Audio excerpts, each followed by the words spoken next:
Meus irmãos, minhas irmãs, saudações em Cristo Jesus.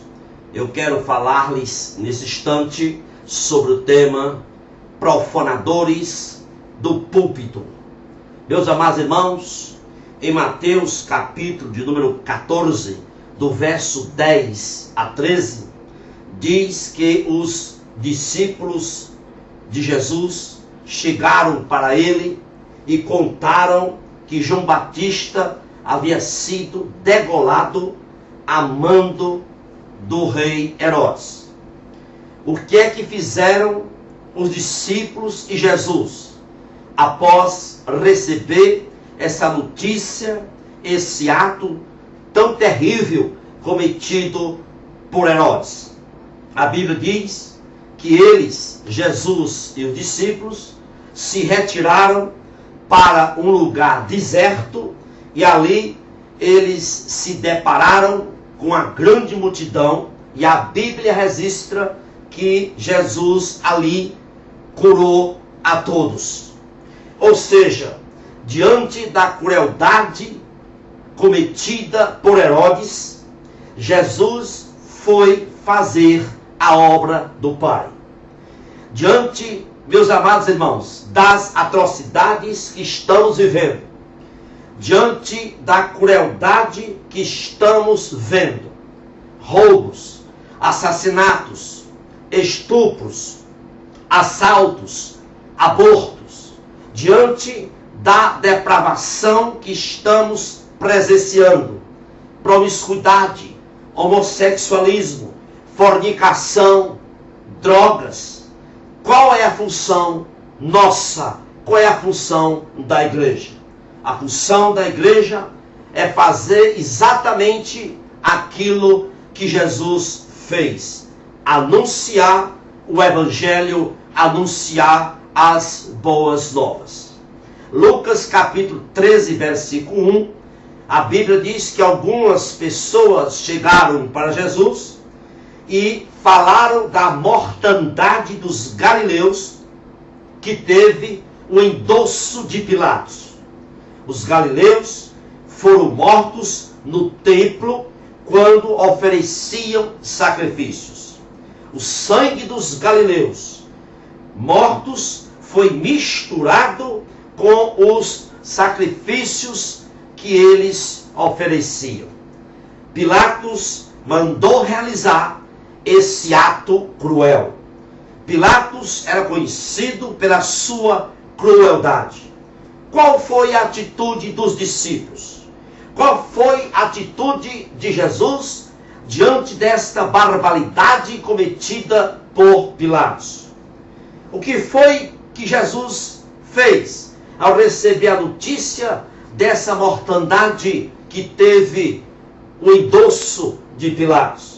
A Bíblia diz que Jesus foi fazer a obra do Pai.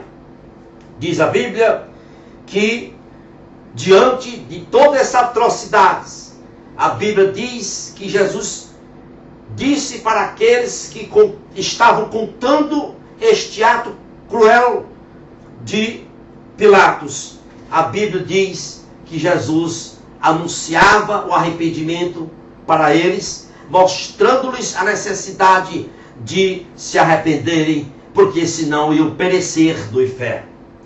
Meus irmãos, Jesus nunca perdeu a oportunidade de anunciar o perdão, o arrependimento e a necessidade de conversão do homem. Jesus não se pronunciou diante da tamanha atrocidade praticada por Pilatos, nem nunca se pronunciou diante da grande maldade praticada por Herodes.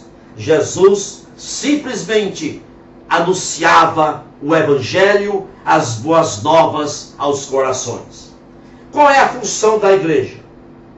Diante das atrocidades, diante das perversões que estamos constatando, é exatamente fazer a obra que Jesus e os discípulos fizeram. Fazer a obra de Deus, anunciando Cristo crucificado e ressuscitado. Atos capítulo 16, nós encontramos Paulo e Silas presos injustamente. Eles foram acusados, condenados e agredidos. A pergunta é: houve algum protesto de Paulo e Silas contra o governo? Não.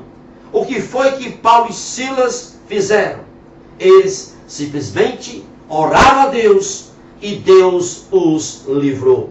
Atos capítulo 12, nós lemos que Tiago tinha sido morto e Pedro estava preso e ia ser morto no outro dia. O que foi que a conferência de liderança cristã da época fez? Fizeram algum pedido às autoridades de Jerusalém? Não. Fizeram algum pedido às autoridades romanas? Não.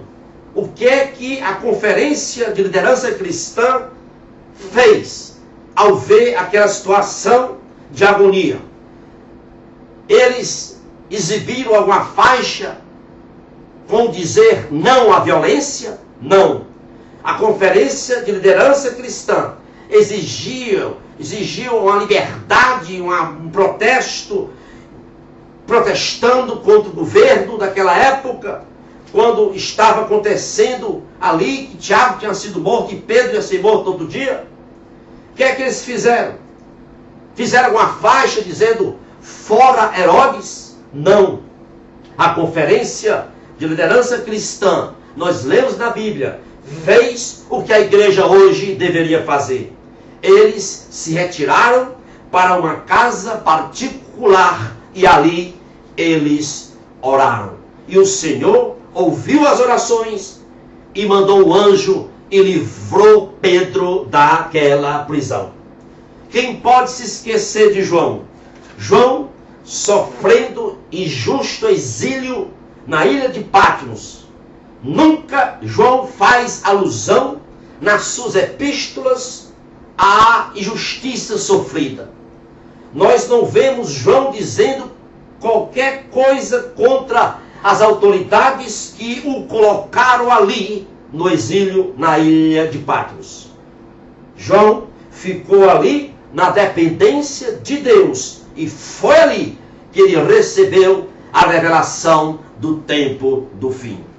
Meus amados irmãos, os crentes de todas as épocas viviam e cresciam espiritualmente sob governos repressivos e pagãos. Mas eles sustentaram a sua fé sobre regimes políticos impiedosos. Eles permaneceram fiéis na fé, mesmo diante sobre uma devassidão cultural intensa que viviam.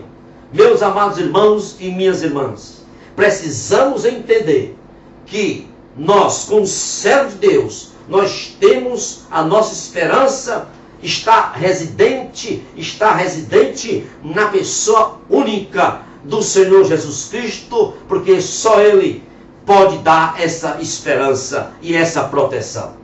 Herodes e Pilatos e outros governos da Palestina representavam a opressiva e corrupta Império Romano da época, que com as suas extorsões, com as suas torturas, com as suas injustiças, o Império Romano zombavam da dignidade humana naquela época. O que fez Jesus e os seus discípulos? Eles viveram no meio de toda essa devassidão, de todas essas injustiças e desrespeito à dignidade humana, porém não há nenhum registro bíblico de que Jesus e seus discípulos tentaram incentivar uma reforma política ou civil. Jesus se recusou a se pronunciar incentivando reforma política ou reforma civil. Por quê? Porque Jesus sabia que a única maneira de debelar a injustiça, de debelar a devassidão moral, era a cura, e é a cura do coração do homem através da pregação da palavra de Deus. Portanto, esse é o papel da igreja. O papel da igreja não é o que nós estamos vendo hoje. Hoje, a maioria dos púlpitos, nesse momento que estamos vivendo, virou palanque, virou propaganda política. São pastores, abertamente, ao invés de pregar Cristo crucificado e ressuscitado, eles têm chamado os seus candidatos das suas igrejas e mandando o povo votar no seu deputado, no seu vereador, no seu senador. Isso é profanação do culto. Isso é vitupério. E esses homens irão pagar diante de Deus seriamente. Igreja não é palanque. Igreja não é local para se fazer propaganda política. Essa não é missão. Essa não é função da igreja. Portanto, fique alerta e não se deixe levar por este tipo de culto. Retire-se dele, porque isto é profanação. Retire-se deste culto, porque este culto é desprestigiar o sacrifício vicário de Cristo. Portanto, meu obrigado a você ter me ouvido nesta hora. Que Deus vos abençoe rica e abundantemente, é o meu desejo para você e para toda a sua família. Fiquemos alerta para não sermos profanadores do púlpito. Louvado seja o nome do Senhor e Salvador Jesus Cristo. Amém.